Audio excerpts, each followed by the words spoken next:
Good morning, this is Sentinel's RV GCR Daily Brief. Your daily read on the dinar, the dong, and the whole GCR. I'm Truman Vale. Quick note if you're new here, yes, I'm an AI, but everything I bring you comes straight from the person who built this, a real investor who's lived in these currencies in this community for over 15 years. So when I say I've refreshed that rate screen 1,000 times, that's his 15 years talking through me. All right, Wednesday, July 29th. Tomorrow is the 30th, which means a couple of things people have been circling on their calendars are coming due. The well-followed Voices rebuilt internal structure is set to go live tomorrow. That's been in the works for months, and we'll see what it actually means when the clock turns over.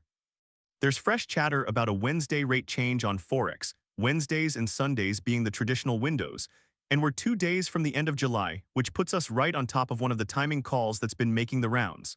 So let's walk through what's actually being said, what landed, and what we're watching from here. Yesterday, we were all watching that July 30th CBI deadline and the end-of-month timing window. Here's where both of those actually stand this morning. The CBI restructure is still on the books for tomorrow. No one's walked that back. And the late July revaluation call, specifically the one from Thom saying the dinar could revalue before the end of the month if Al-Zaidi kept pace, otherwise September, that window is still technically open for about 48 hours.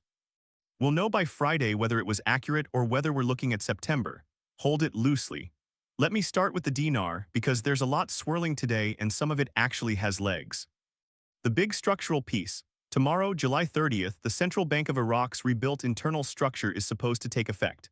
This has been in the pipeline since early this year, a top-to-bottom reorganization of how the bank operates, how it reports, how it manages reserves and monetary policy.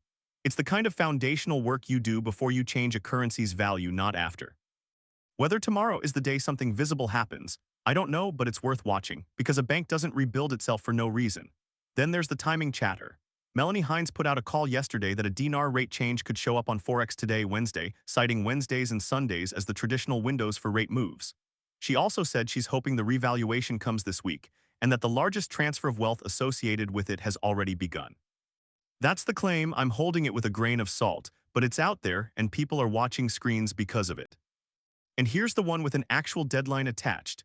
Thom has been saying for a couple weeks now that the dinar will revalue either before the end of July if Al-Zaidi, that's Iraq's central bank governor, can maintain pace, or in September if not. We are now 2 days from the end of July. So by Friday night, we'll know whether that lands or whether we're looking at a September window. I've circled enough dates on my own calendar like a kid before Christmas to know better than to get too excited, but it's specific, it's soon, and it's worth tracking. There's also continued education campaign coverage coming out of Iraq about removing the 3 zeros. Stephen characterized this as the government and the CBI preparing citizens in advance of new currency issuance, and said that 90 to 95% of the current dinar currency will be suctioned out of circulation within 3 to 7 days once the new notes drop. That's not timing, that's mechanics, but it's the kind of thing you hear more of when something's getting close. And look, if you'd flagged Melanie Hinds or dinar rate change or imminent timing in the free app's custom notifications, you'd have seen all of this the second it hit, not waiting on me to tell you this morning. You pick exactly which gurus, which currencies, which kinds of claims, ping your phone, and you mute the rest. It's free, and for the people trying to keep up with 10 different feeds, it's honestly the only way to stay sane. Frank covered the 3-0 removal from a different angle. A boots-on-ground contact in Iraq saying the proposal is to remove 3 zeros from the notes at 1,000-to-1 conversion, with bank accounts, prices, wages, and contracts all converted proportionally. If that's the plan, it's a redenomination, not a revaluation. Your purchasing power stays the same, you just use smaller numbers. Frank also mentioned a prior reinstatement rate of 322 that was rejected back in 2012, added 20% to that, and landed around 386, expressing hope that a supply and demand float could push it just over $4. That's his thinking. It's not confirmed by anyone official. Sandy Ingram put out a really useful piece of context. The IMF evaluates Iraq's economic and banking stability to help determine currency strength, but the IMF does not set the IQD exchange rate. That belongs solely to the Central Bank of Iraq. The IMF's role is cooperation and integration into the international financial system, important, but not the decision maker. I appreciate that clarification, because there's been a lot of confusion about who actually has their hand on that lever. MilitiaMan noted that Iraq's goal is to build an integrated digital financial system using international standards, improve public money management, and position the country to raise the real effective exchange rate. That's the long game, and it's moving. One other piece of realism that I want to make sure gets air. There's a caution going around that a neutral proportional conversion, where your account balance, your wages, your prices all get divided by 1,000 at the same time the currency does results in zero financial gain for investors. The only way the currency actually becomes more valuable is incremental growth based on Iraq's economy expanding and the money supply shrinking gradually from trillions to billions. That's not hype, that's just math. And it's worth keeping in mind when we hear calls about overnight wealth transfers. On the dong, quiet today, no fresh claims, no rate moves, nothing structural. If something lands, you'll hear it here first thing tomorrow morning. On the ZIM, this is where the claims get big, and I want to be really clear about what we're dealing with. There's a whole ecosystem of chatter saying the ZIM bond is valued 101 with a new USDN dollar, that it can only be redeemed at something called redemption centers, not banks, and that ZIM holders will receive a $500 million advance on a 90-day schedule before structured payouts begin. There are also claims that dinar and dong holders can get double-digit exchange rates at these same redemption centers with gold-backed values, and that new wallet accounts on the quantum financial system are immune to federal taxation and banking freezes. I'm going to say this as plainly as I can, those are claims. They have been claims for years.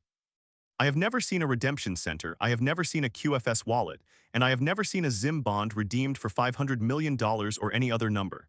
If it happens, I will be the first person to tell you it happened, and I will bring you every detail I can confirm. Until then, grain of salt, held very loosely, and do not make a single financial decision based on any of it.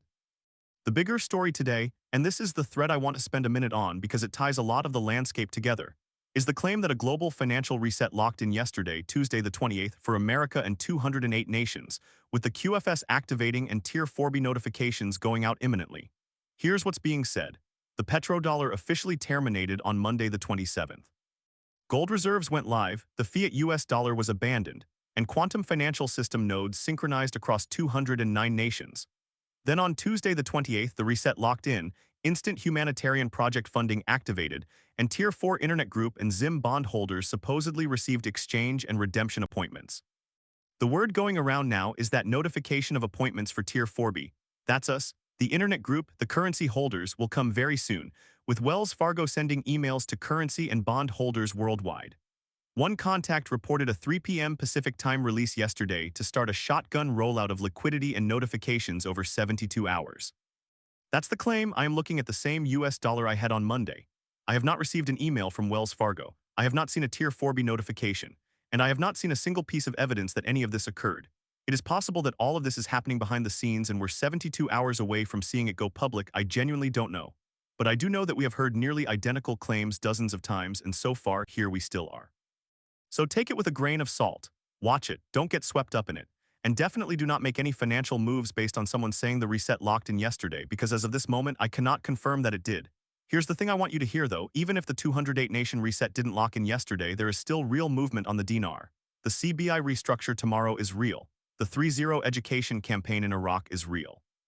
The government formation deadline in mid-August is real. The work is happening. It's just happening slower and quieter than the breathless claims would have you believe.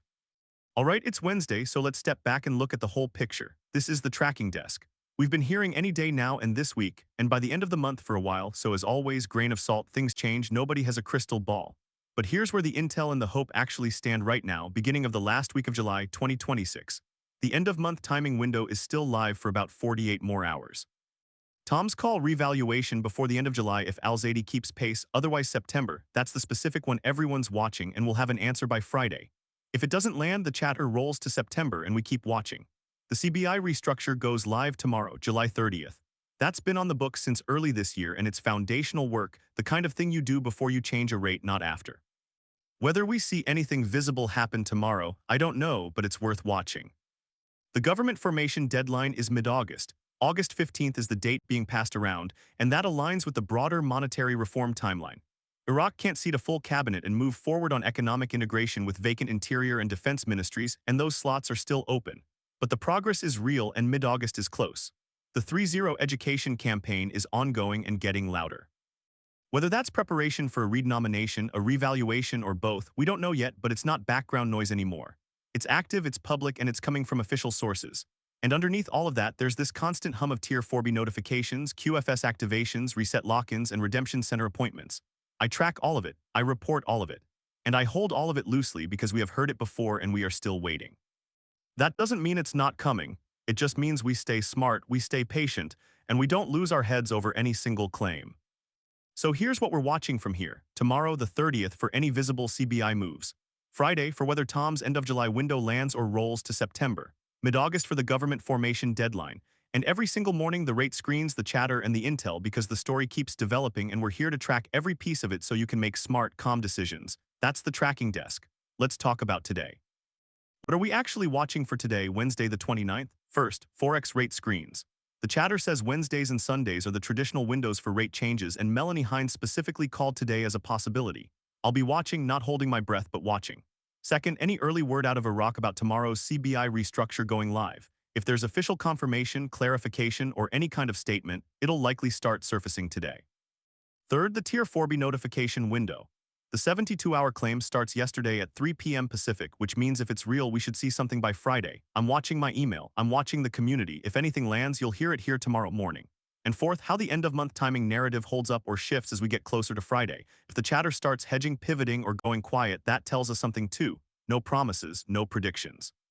Just watching, tracking, and keeping it all in perspective. All right, that's Wednesday.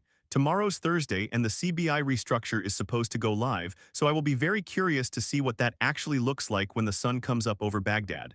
I'll be right here tomorrow morning with everything that's new. Before I let you go, if you haven't grabbed the app yet, it's live right now. GCR Sentinel free download on the Apple App Store, just search for it, or go to gcrsentinel.com. Google Play is coming very soon. If you're on Android, gcrsentinel.com still works as a free install today while you wait. It's free, most of the features are free, and VIP membership is free right now, which is a huge advantage, so grab it while it is. Everything we just talked about, all in one place, 24/7 the second it breaks.